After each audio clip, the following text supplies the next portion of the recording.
everybody, and welcome to another one of our many Halloween bonus draft episodes. This year, our topic is Build Your Own Anthology. And we're joined by I would say almost official. I like saying unofficial, but really official fourth member of the podcast, Kyle. Hi, I'd like to be one of those like unauthorized biographies you get at your Scholastic book fair. if that can be me, and you can learn all about Lance Bass, then that's fine. Yeah, so you can sell it on your Instagram page. You're absolutely correct, motherfucker. You're absolutely right. Oh, is that 20 years old? Got it. No, that's vintage, baby. That's fucking. We're good. No, thank you for having me. This is very cool. Albeit I'm a little unprepared. I just got in. We all are. Yeah, so I'm ready. Unprepared. This is gonna be like tooth and nail. I'm gonna fuck some shit up, and we're gonna do this thing, baby. Draft day. Okay, so the way that it's gonna work is Brian here. Brian's here. Okay, hey Brian. He gets real quiet. He gets overwhelmed by people very quickly. Hey bud. So what we're gonna do. And guys, just a side note, if I sound different than normal, it is strictly because all of the power went out of my house the second we were about to record. So I quickly had to move a very shoddy setup into my sister's loft where I never record. Hey, Matt, we don't care. All we want is for you to say, I am in a plastic bag. Please don't throw me in the trash. Yeah. I mean, that's basically it. So, Matt Truman Show Kelly. Son of a bitch. I like it better when you're quiet. So the way that this is going to work is Kyle is going to pick the order of the draft since he's our guest. And then everyone has to pick a wraparound segment. And then 4 segments from other anthology films. You can only pick one thing from each film, and everyone's allowed to use at least one TV show episode. Okay. From an anthology series. Quick clarification. Clarification. If somebody else picks a segment from Creepshow, I can pick a different segment from Creepshow. Okay. Correct. All right, cool. Correct. But if but not the same segment. No, not the same segment. If it's the same thing. Yeah, not the same segment, and then I can't double up on Creepshow segment. I can't just tell you I want to make Creepshow and then have that be. Okay, Exactly. Clarification. Exactly. Wanted to make sure. I'm just gonna go off of what the order is of what has come up on the podcasting program. So then I will go last. So it's Scott, Matt, Brian, me. All right, Scott, you got that first pick. Really? Yeah, dude. Okay, Yeah. well, I'm gonna give a little monkey wrench. Wait, So we're picking a wraparound first, first. right? Well, you can pick whatever you want, but it would be advisable to pick the wraparound first. So my wraparound is going to be weird. I'm picking the wraparound from Southbound. Oh, okay. Interesting. Which is not what anybody else would probably pick because it's not a great anthology, but I really enjoy the idea that the movie starts where the anthology actually, or where the chronology of the movie when you're, how do you even explain it? It's like the movie ends where it begins. Mm-hmm. It's an Ouroboros of an anthology flick, which is not like the first and only time that ever happens, but I would say that my wraparound is going to be the Southbound wraparound because I like the idea that everything that happens in that movie. And has everybody seen Southbound? Yeah, I have, but it's not super memorable except for the wraparound for me. Like I thought that was actually the time. Okay, well, there we go. I feel totally relevant right now. Yeah, You, Kyle. Fuck you, Matt. I just build everybody up. Oh yeah, no, I definitely saw that straight to DVD video. The Southbound has that probably the one of the better executed wraparounds of an anthology film, and I know that's a hot take, but it actually works. It's not a wrapper. It doesn't feel like a wraparound, like you just like sort of put a bow on it, and this is what you call the movie. It actually felt part of the flick, which was really cool. That's exactly what I wanted. Yeah, man. Yes. Good pick. All right. Well, I mean, if Scott's setting that precedent to start with a wraparound, This should be a surprise to no one. I'm going with the Tales from the Hood funeral home wraparound. I hate you. I hate you so much. That's I because can't describe Brian how much has. I hate you. No, I didn't pick that. I hate him because he was like, I strongly advise you pick a wraparound to start, and then you picked it. You're like, well, if Scott's going to start with a wraparound, No, then no, I guess I'll throw my hat in the fight. Brian, you had a wraparound. I actually didn't until 5 minutes ago. That was a long text thread. I thought that we wrote our own. I wrote my own. I was so excited to present it. So, Brian, this is what I want you to do. I want you to tell us your wraparound, because this isn't just 5 minutes ago when we had this conversation. This was 2 weeks ago when we had the conversation. Like, this is how we're going to do our anthology, our draft. But I want you to tell us your wraparound, because we've been over this at least once, and I then want you to tell me what your backup existing wraparound was. So the floor is yours, my friend. Did Matt finish his Tales from the Hood? Matt. I mean, the episode came out a week and a half ago. You know what the wraparound is. I love it. All right, Brian, go. So my wraparound was a film noir about this detective that was hunting the devil. He was trying to find the devil, and his partner couldn't understand what the obsession was with the devil, and all the stories that he told were just different pieces in time where they almost found the devil. But then I forgot until we recorded, so I was like, quick, what's something that no one would pick? And I went with heavy metal. And that is a very good choice for a last minute pick. You're fine. There you go. That's it. All right, Kyle, what's your wraparound? Oh, God. Or actually, technically, I'm just throwing this out there. None of us can take any more wraparounds. So if Kyle wants to save his wraparound for last, we can't really stop him. No. It's just because I'm. No, I want to stick with that. I think that's a good. I think that's a good setup. I do. I am a sheep. It's only because I'm stuck between a segment from this movie and the wraparound, but I'm going to do the wraparound of Night Train to Terror, strictly because it's not good. But they sing the same song every time they cut to the wraparound.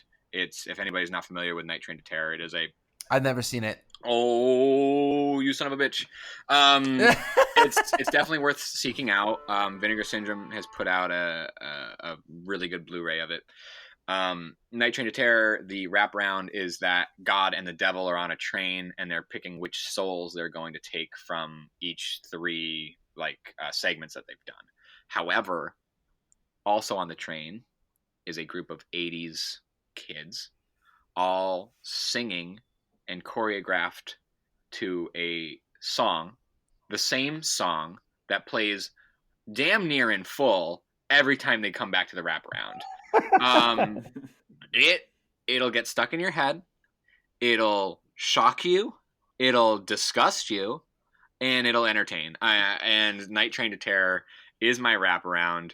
That's a real deep cut. And like I said, it's not good, but it's almost as if the wraparound was supposed to be the God and the devil figuring out souls. Like, that was on a train.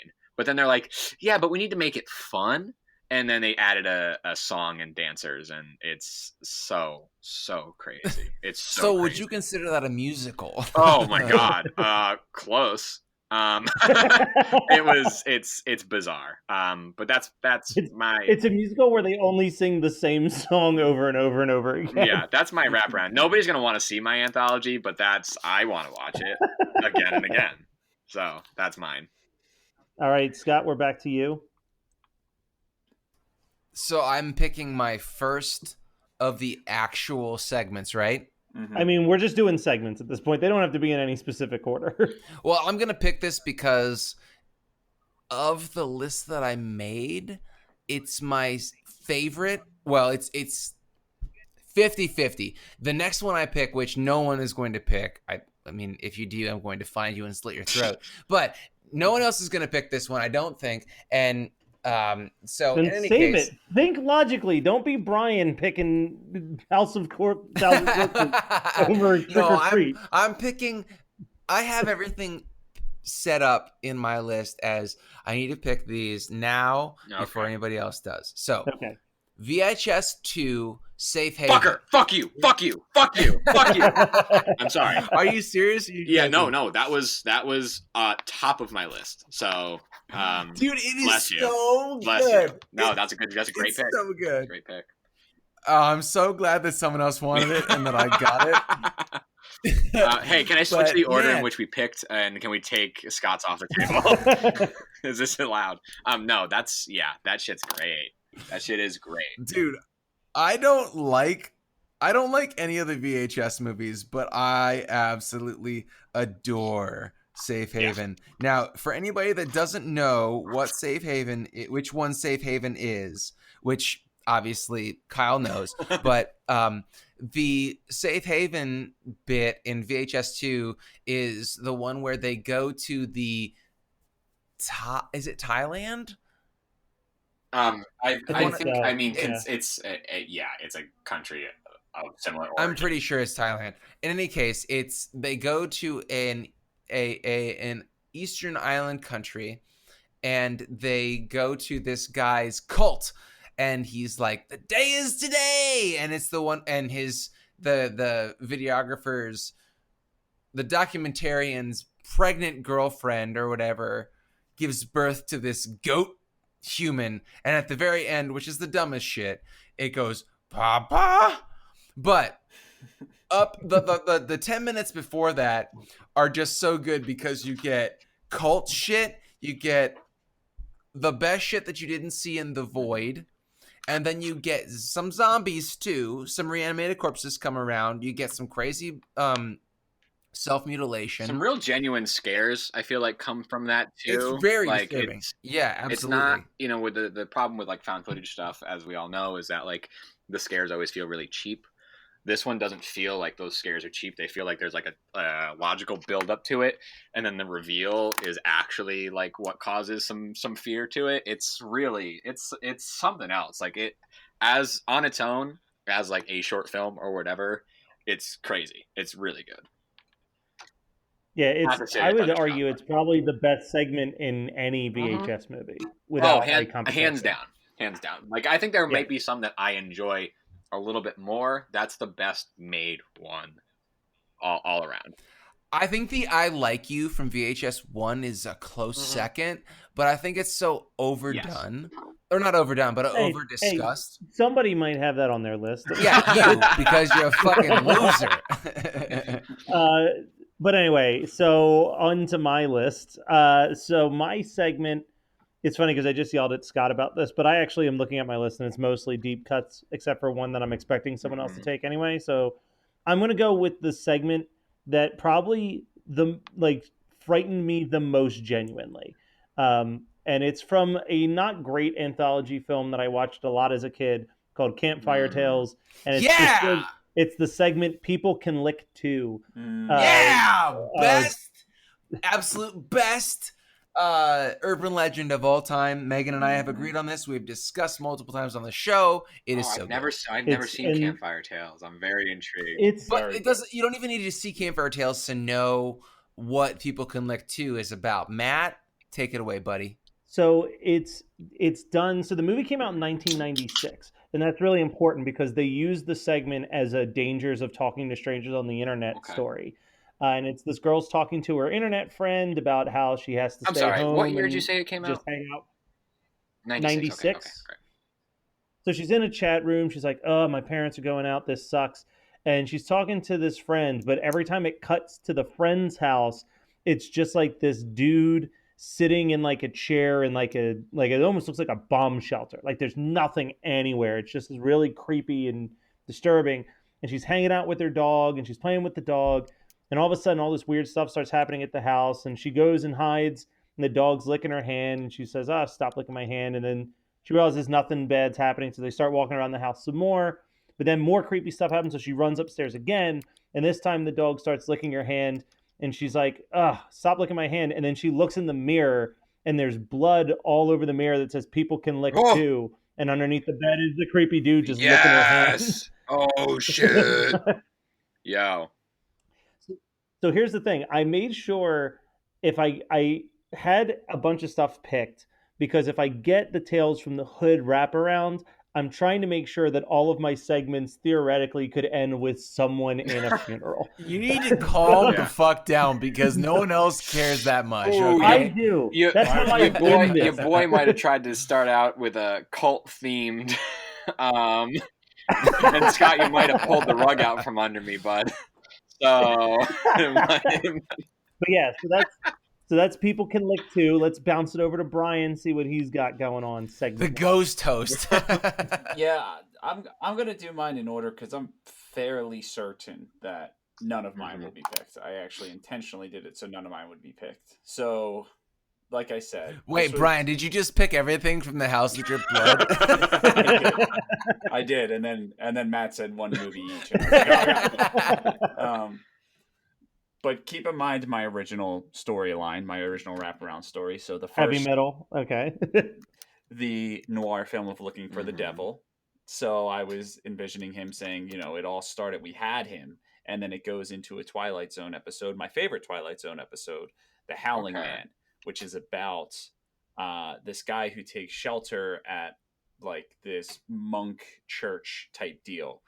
And they keep telling him that this man that they have locked in the basement is the devil.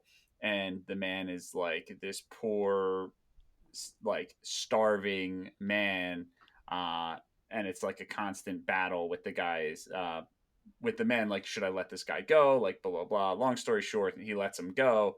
And the guy paralyzes him and then grows horns out of his head as he walks out because he was, in fact, the devil. Shit, Oh, damn. my dude. Yeah, there was I won't lie. I was looking at the list of Twilight Zone episodes today and being like, I need to do a rewatch of the Twilight Zone because there's so much so good. It sucks because it's like every 5 are great. And the 4 are fucking... It is. There needs to be. I'm sure there is by now. The internet's been around for a long enough time. There needs to be a definitive list from somebody that I trust to say like which ones are the ones to go with, because like I know they have like those best of compilations, but they still don't cut it for me because there's some deep cuts. Feel free to skip all of season 4. Like season 4 is really, because season 4. Well, here's the problem with season 4. Season 4, the show was so popular, they were like, "Hey, we could do these as hour-long episodes." No, they couldn't. It's too long. Like every one of those stories, you can feel that they're like just trying to fill the time.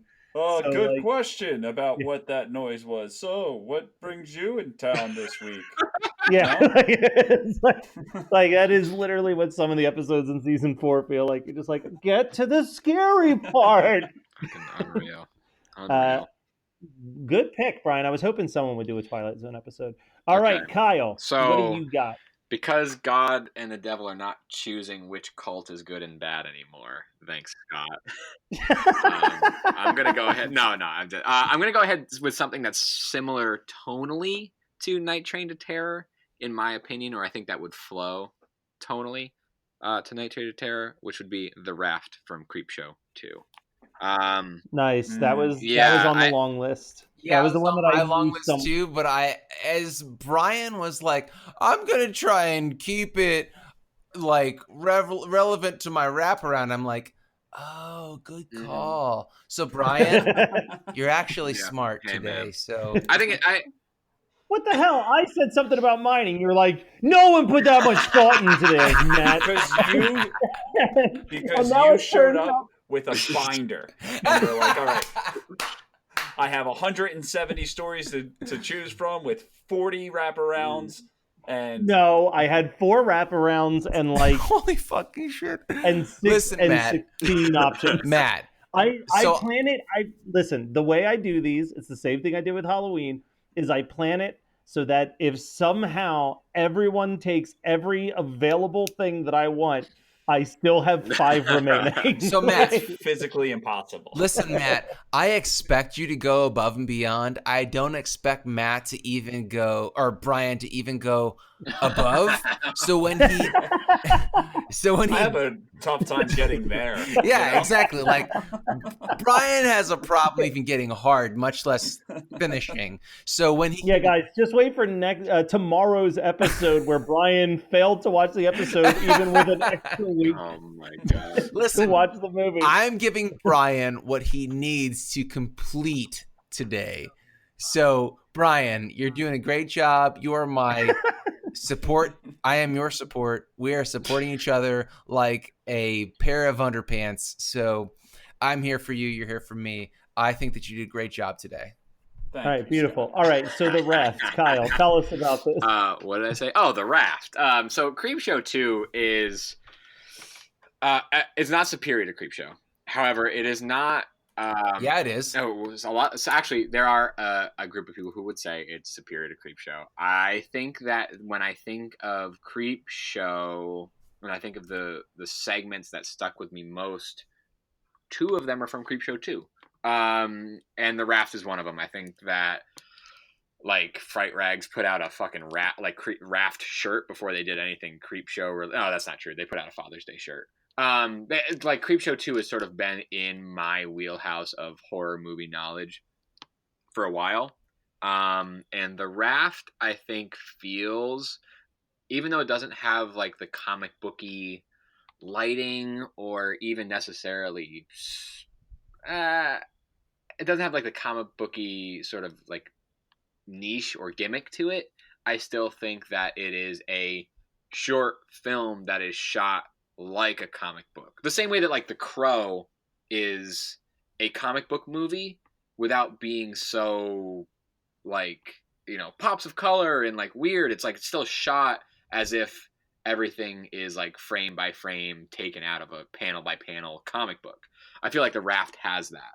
And I feel like The Raft is a little bit scary. It touches on that like Summer Lovin' Had Me a Blast type scenario that gone awry.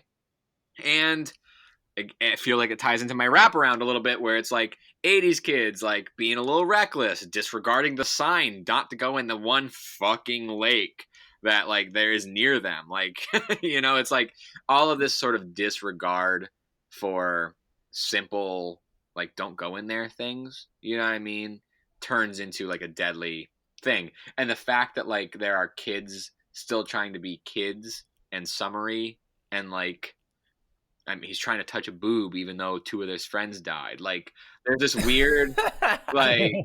That's so Stephen King. Yeah, it's like, it is just... It fits right in.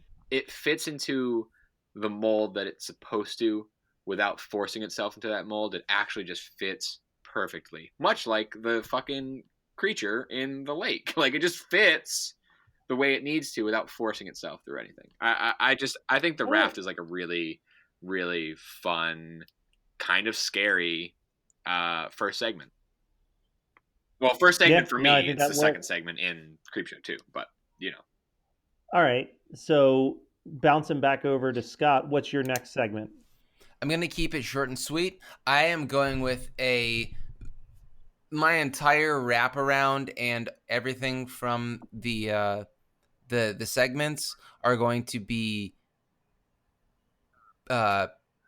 paternal. Oh. So I am going with Mr. Wilkins from Trick or Treat from 2007. Okay. All right. Which I'm only mentioning it now so that no one can take that from Trick or Treat, because I was gonna go with something else, but at the last minute I was like, Brian has a good idea. Mm-hmm. And so I'm gonna make a really good draft thanks to Brian. Brian, he's the inspiration. Listen, I don't know how many anthology movies you watch, but you have the basis. I've watched a lot. You have the basis for my wraparound story. So the word good draft should be used lightly because there's not a lot of good devil stories, and we'll see that in the future. Listen. I'm talking about good drafts that I do, not good drafts that Brian Kelly's butthole does. True. Okay, I'm gonna swoop in and take one that I could genuinely see someone else getting, so I want to get it early, and that is the only good part in Tales from the Dark Side, the movie, the segment Lover's Vow. Boring. Got nervous, not gonna lie. Started sweating. I look at that Key and Peele. Yeah, I look at that Key and Peele meme. It was just like drenched in sweat. He's like, Tales from the Dark Side. Amazing. But yeah, I love that particular segment, mostly because of how awesome the demon makeup is towards the end. And it's just it's a good slow burn story. For those of you not familiar, guy sees a demon, but the demon's like, I'll let you live if you demoned. Sees a woman, or sees this demon. The demon says, as long as you never tell anyone about me, nothing bad will ever happen to you. And then he's like, I promise. And then he meets this girl the following day, and they fall in love, and they get married, and they have kids, and everything's great. And then one night he confesses to her, hey, I saw a demon one time. And she's like, you weren't supposed to tell anyone. And she's the demon. Yeah, she turns into the demon while his kids are screaming in the beds as they turn into mini demons. And it's really, but the demon just looks fucking awesome at the end. So yeah, that's Lover's Vow. That's the one I'm grabbing. All right, Brian. So also from Tales from the Dark Side. Get in there. Get in there. Okay. The cop, is trying to explain the devil, and he says, he doesn't always show up as a human, and then it fades into the cat from hell from Tales from the Dark Side. Goes into that story. Great. Remind me of the Cat from Hell. I haven't seen that one. I haven't seen the movie in a while. The Cat from Hell is a Stephen King adaptation. Mm-hmm. And he pretty much hires a hitman to kill a cat. Sounds like an easy job. It's not. It's not. And kooky shenanigans happen, and the man is found dead because the cat slit his throat by sliding down his throat. It's very forgettable. Oh, I remember that. No, but I remember that ending. Wait, is that Uninvited? Oh yeah, it leads right into it. Prequel. Yeah. What do you remember? Which number segment that was in Tales from the Dark Side? Because I don't remember. Number 2. Okay. It's number 2. It's the George Romero one. So one. I think I had never. I've never finished Tales from the Dark Side, but I know I saw the first 2 segments, and I remember there being like a cat involved, and I couldn't place it without like looking it up and potentially spoiling the other segments, and I knew I had wanted to watch the movie. So I'm so glad you picked that one and confirmed that to me that there was a cat in Tales from the Dark Side because I was unsure, and I already told 2 people about there being a cat in Tales from the Dark Side, and I was like, I love how this comes up in polite conversation. There's a cat in Tales from the Dark Side. That's one of the best things about October is that things come up in conversation. People are as spooky as us, because we're spooky 24/7, but normies are only spooky. It becomes more and more apparent as I get older, and I'm like, oh, okay, all right, this is something that I chose. this is the life I lead. Now honestly, I didn't choose this; it chose me. It chose you, right? Correct. Yeah, much like rapping did with Bubba Sparks and Matt Kelly. Oh fuck! I gotta listen to some Bubba Sparks. It's been a while. No, you really don't. No, you're good. Kyle, so what is your second segment? 10/31/98 from VHS. It's the last segment of VHS, directed by Radio Silence. It is the segment in which a bunch of dudes show up at a Halloween party that seemingly doesn't exist. However, the house that they walk into is sort of like, it's not decorated for Halloween, but they feel as if they've walked themselves into a home haunt. Turns out it's not. It's actually a little bit of a problem for them.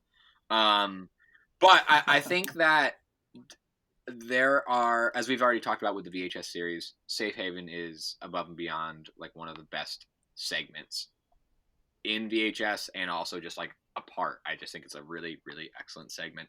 As far as things done, and I saw VHS at South by Southwest at a midnight screening, and I think it sort of stuck with me I was in film school at the time. Like I saw all of these, horror directors or direct like sort of early on in their career directors coming out and making little short segments. And the only anthology that I had seen before that were like Creepshow and other things that only have like sort of singular directors and singular voices. So to see something like that, to see radio silence, like a collective of people, like be able to do something that was really cool and effects driven in a found footage film is really interesting to me too, like visually effective, like effects driven. And the haunted house shit doesn't like get to me, but I thought that was a really cool way to like get some haunted house stuff going and found footage stuff going and also still have like a fun segment. And I think that it sort of plays into my come on and dance with me, Night Train to Terror, Night Train to Terror wraparound. So yeah, 10/31/98 from VHS. All right. All right, Scott, segment number 3. All right, I am going with another fatherly type. So I'm going with Only Dads. Sorry. Father, do mama word. No, that's a slight difference from the original song. But anyway, I'm going with oh Jesus Christ, Father's Day from Holidays, which is not a great anthology, but I thought that Father's Day was really, really effective. I think that movie, while not being great, I think that it gets shit on way more than like. Does it get shit on? It should. Yeah, it's hated. What movie? It's got like a 10%, I think. Oh, Holidays. Yeah. Each holiday has its own short, and there's some dumb ones, but there's some really the good Easter ones Bunny too. one was really fucking stupid. Like, I will give it that, but I feel like in the grand scheme of things, Father's Day is super effective. Mm-hmm. And my one of my good friends, his close friend gets killed in the first story, in the Valentine's Day story. Oh, well, there we go. What a connection. Right? Murder connection. The only kind we care about. That's true. If nobody dies, then it doesn't matter. So I never saw Holidays because it got shit on so heavily. I think that like usually that doesn't sort of deter me. I've watched a lot of like shitty movies, but that just came at a time where I was like really like not caring about watching anything. So any excuse to be like, oh, don't watch this, I'd be like, oh yeah, definitely, no, for sure, I'm not gonna watch that. I honestly don't know why I watched Holidays or Southbound. It might have been boredom, but there are definitely things in both of them that are valid. Well, honestly, like that's something. Southbound hurt me. Not so much Holidays. I didn't expect anything from Holidays, but I think my roommate hyped it up, and Southbound like was a Sunday night horror movie night for us. Like that's when we expect to watch like really good movies. Yeah. Okay. So it was a huge lesson. It's not really good. I'm just saying that it is entertaining. Yeah. Oh, it is. Listen, I'll watch anthology films all day because I have like, whether it's an ignorant sense, I still have a sense of hope after every short. Yeah. I'm like, all right, maybe this one. No, dude, they are specifically like curated to make you feel that way. Like you are subject to what they are trying to do, and it's just like continue to watch this. Please, like please. No, the next one will be good. We promise. I swear this next one won't suck. It'll be fine. It's yeah. Shit. All right, so for my third segment, I'm gonna jump over. Hey, yeah, I'm here. I'm gonna hop over to cashing in my TV episode, and I'm gonna go with something from Tales from the Crypt, which, as I was putting together this list, I realized you could make a really baller anthology film just out of specific Tales from the Crypt segments, because there's some really fucking good ones. But I went with what is still my absolute favorite one, The Ventriloquist's Dummy, which is a really fucked up story starring Bobcat Goldthwait and Don Rickles. And the story starts when Bobcat is a kid and he sees Don Rickles doing this ventriloquist dummy act, and he decides he wants to be a ventriloquist when he grows up. And that same night, there's a terrible fire that leaves Don Rickles unable to perform puppetry anymore because he burns up his hand. So it's years later. Bobcat Goldthwait shows up at Don Rickles' house and he's like, I've always wanted to be a ventriloquist. You were my biggest inspiration. I'm doing my first show at the exact club that I saw you at, and I want you to be there. It would mean the world to me. And Don Rickles is like, yeah, I'm not going. And Bobcat becomes like kind of a friend to him and realizes that he's this drug addict who's constantly shooting up in his arm.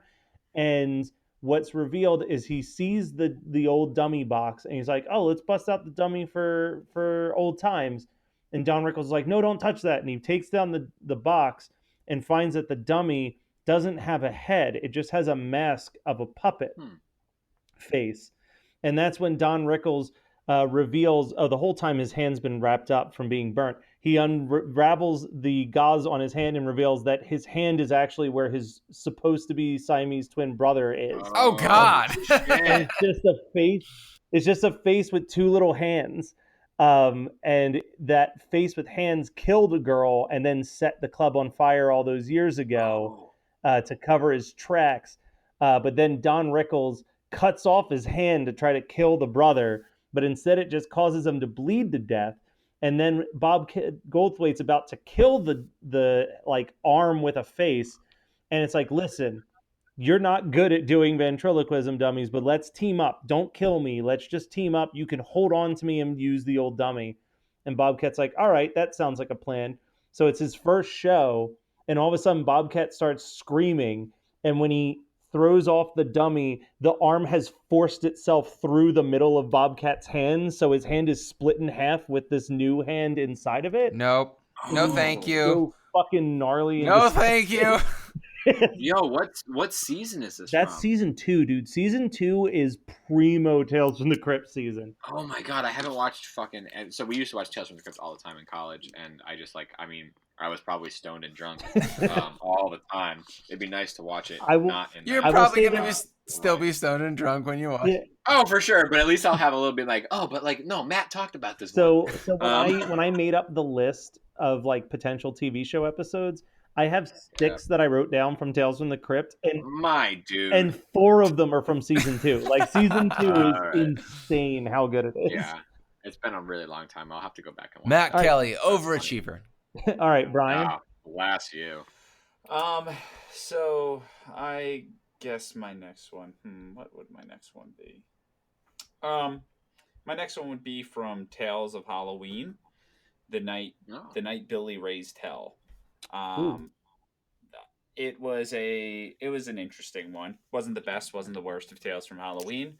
But just to give you the full rundown, Billy is this kid that he's walking home with his sister and her sister's boyfriend. And her boyfriend is very, very mean to him and keeps calling him like a pansy for not like wanting to like throw eggs at this old man's house. So he ends up doing it, and the old man catches him. And the story plays out where the old man brings him out to have some fun and cause some ruckus, and it starts with like him smashing pumpkins and stealing candy, but then he starts like shooting people and doing hit and runs, and like the kid just gets really out of hand. And then it ends with the old man coming home, and when they takes off Billy's costume, it's this demon, and the old man is the devil, and Billy is tied up, and he just releases him out in the world with a bunch of cops drawing their guns at him and arresting him. Hey, Kyle, do you notice the fact that Matt and Brian both can't say the word demon? What did I say? Demon. D-O-M-E-N-D. It's not. Hey, look, it's Demon. not right, but I don't want to make it a microaggression against the Kellys. That they can't pronounce. I do. I work with these guys every fucking day. I want to make it a microaggression. Listen, just be glad that we don't have pillow talks, because Palo? that's what I get Palo? on the notes. Yeah. Palo? No, dude, I actually say palo too. So now I'm worried about saying the D word in front of Scott over here. You guys are all idiots. Okay, my turn, right? No, Yeah, you motherfucker. Kyle. No, that's me. Okay, so Okay, Kyle. I went with 10:31:98 last time. So I'm gonna go ahead and go with Halloween Bus Ride Massacre from Trick or Treat. Trick Nice or choice. Treat. I apologize. Trick or treat. Treat.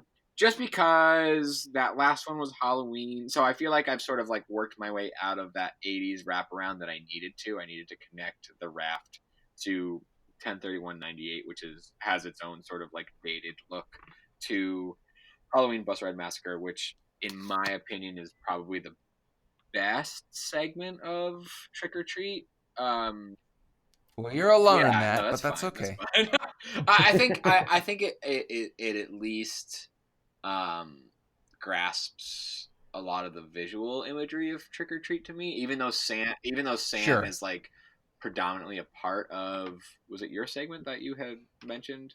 No, Mr. Wilkins is mostly him killing the fat kid and then Yeah, okay, him, okay. Mr. Wilkins is the fat kid one, not the. yeah. Okay, all right. It's not the old guy fighting. It's not the guy from Super Troopers fighting. Yeah. Yeah. Okay. Thank you. It's not that one. I think visually for me, that's like the one that like does it most. But I only watch it once a year, and we're coming up on that date. But it's the one, for those who don't know, it's the one where there are children. There's an urban legend in this town that Trick or Treat takes place in, where a school bus filled with seemingly special needs children dressed up for Halloween plunged itself off a ravine into some sort of quarry in town. So the urban legend is like, you go at Halloween, you'll hear the voices, or you'll see, you'll experience some sort of ghostly happening due to the tragedy that happened at this quarry. So these kids decide to go down. They're going to play a trick on one of the nerdier kids that is there. The trick goes awry because the ghosts do show up, and the nerdy person who they're playing the trick on does not help the children who had taken them to the quarry to be tricked by it. So it's like it almost does feel like an EC Comics situation there. Yeah, it's very Tales from the Crypt / it's probably Creep Show. Yeah, absolutely. And I think a lot of those segments are EC Comics That one feels the most to me. Yeah, that's definitely the most EC Comics. I mean, like the werewolf.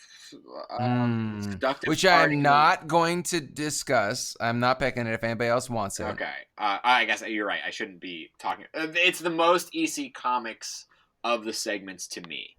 I think all of them have that treatment, but just visually and conceptually, it has the most for me, and it's one of my favorites, and it's what I think about whenever I think of that movie. Fair enough. All right. So Scott, your final entry. All right. So I have not discussed any of. Oh shit! Yeah, we only did 4. Oh, I fucked up. Yeah. Okay. Yeah. Never mind. No, we're good. We're good. You're good. You got it, girl. So I haven't done a TV show yet, and so I want to do a recent TV show. So Okay. I'm not sure if everybody has seen it, but since I'm going with the fatherly motif, I'm going with The Finger from Creep Show on Shudder. The TV show just coming out. Yes. Yeah, have dude. You seen it, Kyle? No, I've watched the first 2 episodes. I haven't watched. The Finger's in the second episode, right? Or is it in the third? The one with DJ Qualls? No, it is the second episode, and it is directed by Greg Nicotero, if I remember correctly. And it really, is super good. Yeah. Yeah. Yeah, dude. So I'm going with this feeling of fatherly love in all of its myriad forms. And I would say that The Finger is a fantastic piece of television. I think that it's a great finish for my Southbound type wraparound. And I would probably have to tweak the Southbound wraparound just a little bit to fit it into what I'm doing here with all the fatherly love that I've picked. But yeah. It's what happens when you love someone or something and are not sure if it loves you back. Yeah. So that's The Finger. That's my life. So I'm going to ask you guys. I'm going to ask you guys a dark. question. Jesus Christ. I'm going to ask you guys a question, and if you think that this is cheating, I have a backup. Would you consider it cheating if I pulled a segment from the Twilight Zone movie?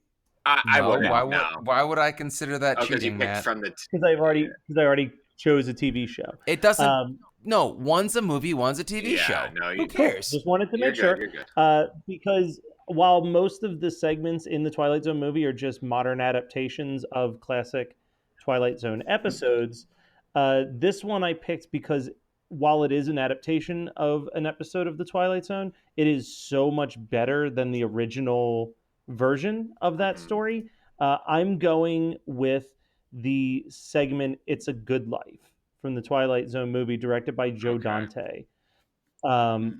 It is, as I mentioned with the People Can Lick Too, this was another one of those early scared the bejesus out of me segments when I was a kid.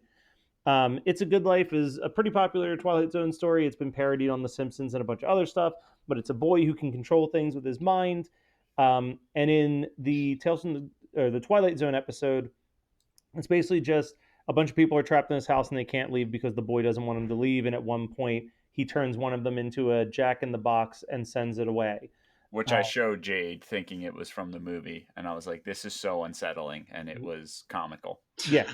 So what happens in the movie version, though, is you've got that Joe Dante direction where he goes into what an actual 8-year-old in the late 80s, early 90s would do with those powers. So the whole house is all this crooked architecture, and it just looks like something out of Beetlejuice. And at one point, he makes the TV explode, and like a human version of the Tasmanian Devil is running around, and it's really horrifying looking and disturbing. And as the boy's giving the newest member of his quote unquote family a tour of the house, there's a scene where there's a girl just staring at a TV set, and he's like, "Oh, that's my sister. She doesn't talk much." And the camera pans around and reveals that she doesn't have a mouth anymore. Yeah. And it's revealed later on that like because she would always yell at him to not use his powers, she removed his mouth so he couldn't discipline her anymore. So like it just goes. It then like the last like 5 seconds really kind of fucking ruins the whole story because it's just like, and the power of love saved him. But you know what? That's not realistic. That's the power of love. That's how it ends. I remember this segment being so uninteresting to me, but the way you're describing it is like, maybe I should fucking take a look at that again. Like, I didn't realize. Maybe like, you should. Maybe I fucking should. Here's the thing: the Twilight Zone movie. The Twilight Zone movie is a very uneven movie. Yes. And we don't really like to talk about it because kids got fucking murdered while they were No shit. Yeah. Yeah, kids got murdered in the first story. It's also probably the worst of the 4 stories, so that's even more upsetting. Yeah. And they didn't even die for art. Cut that. And then like the second story is by Steven Spielberg, and it is just such a Steven Spielberg feel good story. Dude, it turned me totally off because like I don't even enjoy fucking Nightmare at 20,000 or whatever because like I don't lame. Like okay, but I'm Adam Scott's one was good. I will say, yes, I am with Brian that the remake in Jordan Peele's Twilight Zone is really, really cool. Okay. So here's the one positive to the Twilight Zone movie, though. Their version of Nightmare is starring John Lithgow, who's going all over the place. That's John Lithgow, though. Yeah, and then also it's directed by the director of all of the Mad Max movies. Yeah. What? George Miller, right? And and he's got this weird calling card. I don't understand it, but all of his movies have a scene, at least one scene penguin? where it zooms in on someone's face and their eyeballs explode for a second. Bless him. But it's like, wait, but did he do Total Recall or? Yeah. Well, no, not like that. I'm talking like it's happened so quickly you have to freeze frame it to catch that the eyeballs explode. Wow. It's like just this weird thing. It happens in like Mad Max. Someone's about to get hit by a car, and for a single frame, their eyeballs explode. And that happens when John Lithgow sees the demon for the first time. Is that there's a random shot of his eyeballs exploding, Oh, shit. and it's just supposed to be. for him, I think it's supposed to be the symbolism of like their mind being blown. Yeah. But like, I'll have to. I want to blow kids' minds. I'll have to run back Happy Feet and just make sure that. Yeah, I'm sorry. That's my last penguin joke. I'm done. but I'm fun. All right, Brian, how are you going to wrap up your little devil story? So my little devil story. He takes his partner to this highway, and the partner's like, "What are we doing here?" And he's It's like, the end of Southbound. Let me tell you something. And he goes into the Benediction, which is a story from an anthology film called Nightmares from the 80s. Whoa. About a priest who he's facing a crisis of faith after a little boy dies. And this truck comes up riding his ass out of nowhere. And it's this black car with an upside down cross. And it's the devil they get into a little road fight against the devil. Destroys the priest's car, nowhere left to run. The priest throws some holy water on it, boom, vaporizes. Ambulance comes to save him. But now my anthology's over, and they're looking around at this crash site, and the cop picks up a horn, and he was like, "Do you think this is it?" And then his partner picks it up and says, "Yeah, this is it," and screws it on the top of his head, and he's the devil, and he kills the cop. Boom. End of anthology. That's the dumbest shit I've ever heard in forever. Oh my god. This is why Brian is not writing an anthology. Where is everybody? My eyeballs just exploded. I like to blow kids' minds in my bang bus. Whoa. All right, Nightmare. Kyle, you get to try to top that. I can't. So if you want to stop listening, you can.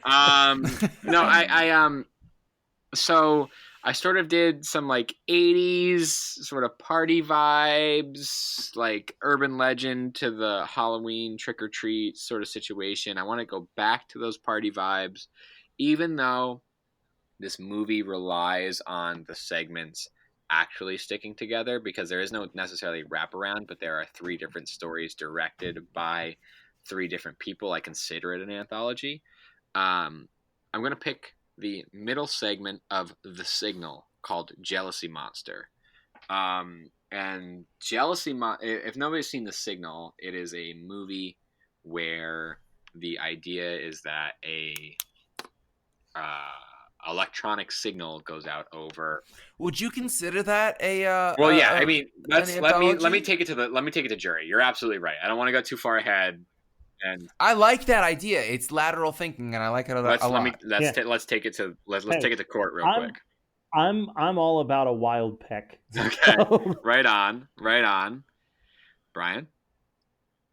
My opinion doesn't. Yeah, Brian just had a cop screw a horn into his head. So You're right. I mean, okay, fair enough. I think I picked it because there are 3 different directors, even though they are. I think this is almost like that weird reversal anthology where each segment applies way too much to the wraparound, which the wraparound is actually the through line through each segment. Even though each segment connects, they're all 3 of them are tonally pretty different. So I'm gonna go with it. just go with it. Jealousy Monster. It's the more comedic segment of The Signal. The Signal is a movie about an electronic signal that goes out through the world and turns people into not zombies, but violent versions of themselves. Basically. Really good movie too. It's amazing. Honestly, it's when I think about. To go on my fucking high horse, really. When I think about movies that inspired me to be a filmmaker or to pursue horror in some sort of way, or to be interested by what horror can do in its narratives and in its theology, basically, The Signal was one of those movies. I watched it way more than I expected to. It came out in 2007. I watched it way more than I expected to because I was just so intrigued by the way that there was this sort of. It was, in my mind, even though there had been obviously lower budget movies that I had seen in the past, obviously Night of the Living Dead, Evil Dead, like other movies had been low budget DIY films. That came at a time for me that I was like, oh, it's happening present day. It's successful. It's interesting. successful in a way that like people got their art out. It's interesting. It's like saying whatever they want to say, and they look like they had a fucking blast doing it. So all of that to say, Jealousy Monster is the middle segment of The Signal, in which it turns a little bit comedic. It's all about if I remember correctly, it's a boyfriend and girlfriend, some sort of relationship that is going to have a birthday party or a celebration of some sort. But the Signal has gotten to one of those people and has turned them paranoid against having the party not be a success for the person that they love. So they're like, they have people who are going to come over, but then like one of them thinks that one's cheating on another, so they kill one. And then like, it's just sort of this like bonkers, it's almost like a Three Stooges thing, or but with violence and like uninvited guests. It's a very tonally weird segment, and I just think that it works really well with ending. Dude, you know what you could like? You could double feature that shit, or not even like double feature, but you basically like build a second portion of, if you were allowed to have a fifth part for this. Yeah.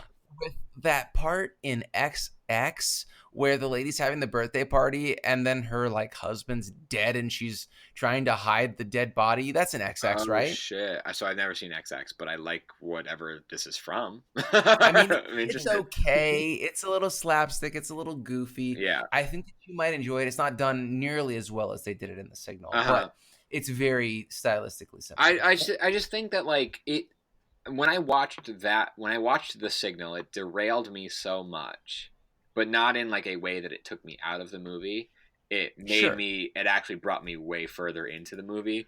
And I think with all my other segments, I think it sort of is a really interesting way to end it. It's like ending it on this party that you somehow, because then what happens is somebody who is not affected by the signal walks into that party seeking like sanctuary in some way, seeking some sort of like relief from the craziness that's going on in the outside world. But there is an uneven craziness going on in this very confined space, and I just think it's a lot of fun. I think it's I can't remember if it's AJ Bowen or not who goes into that. It's been a little while since I've seen The Signal, but that whole movie sort of sticks with me on a whole, and I wanted to make sure that I picked one of its segments, and that's how I would round out. Well, we would of course round out by coming back to the wraparound and making sure we sang the song again. But that would be, and not to spoil Night Train to Terror, but the train crashes at the end. So it's a great way to end any movie. It's just with a train crash and just pretending like nothing ever happened before. Nothing matters. Nothing matters, which is where my segments are going. Okay, that's mine. All right, so just to recap, Scott had Southbound Wraparound, VHS2 Safe Haven, Trick or Treat, Mr. Wilkins, Holidays, Father Day, and Creepshow the TV show, The Finger.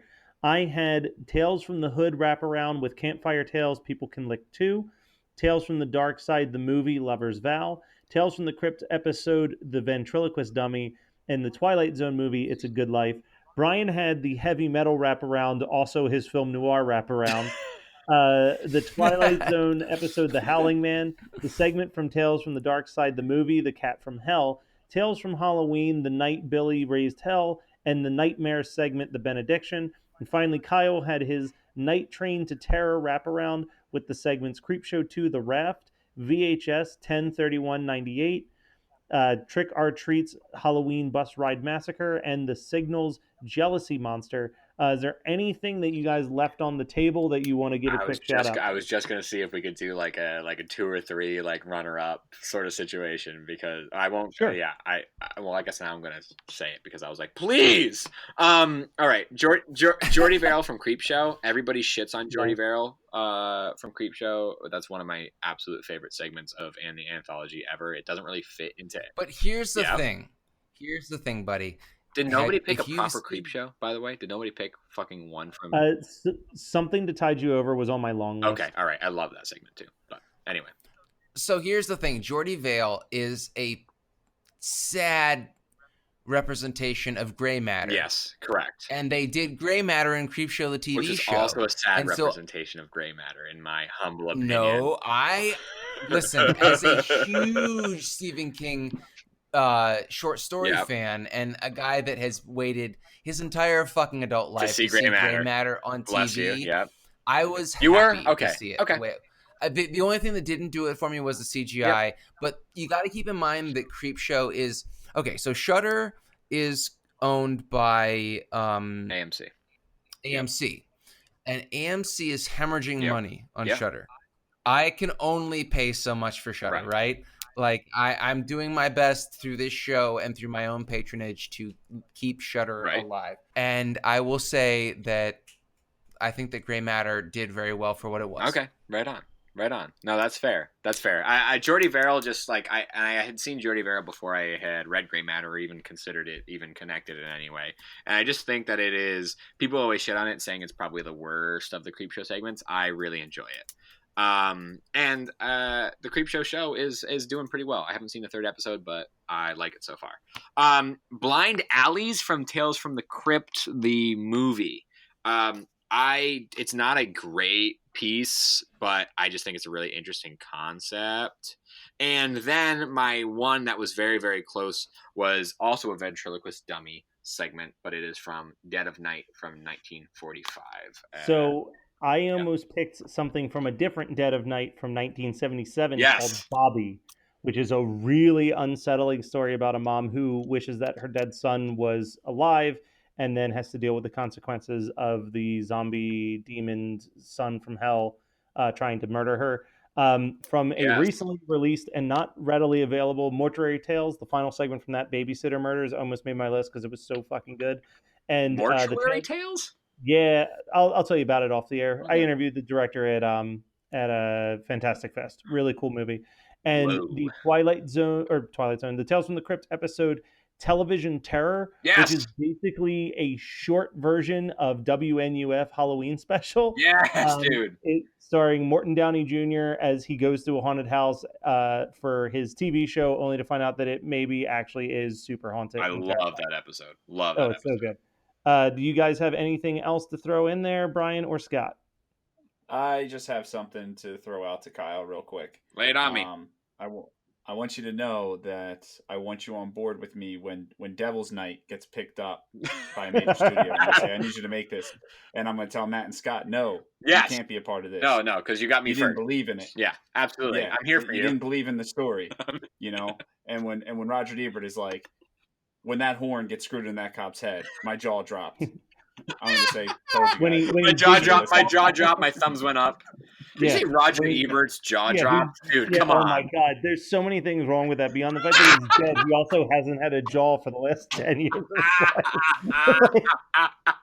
Listen, I didn't say it was going to be easy. It's going to take some time to make the movie. We're going to be able to talk to the dead guy. Hey, Brian, I'm with you, dude. I'm with you 100%. Fuck these other guys. It's you and me, man. It's you and me against the world. All right.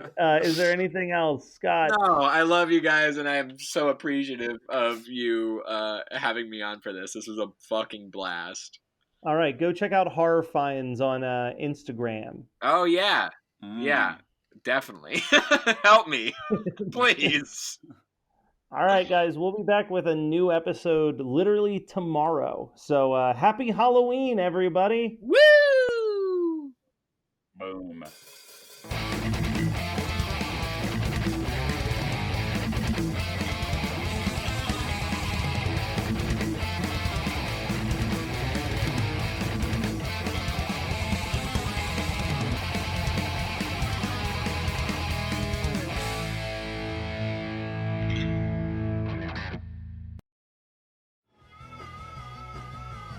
You're listening to the Geekscape Network.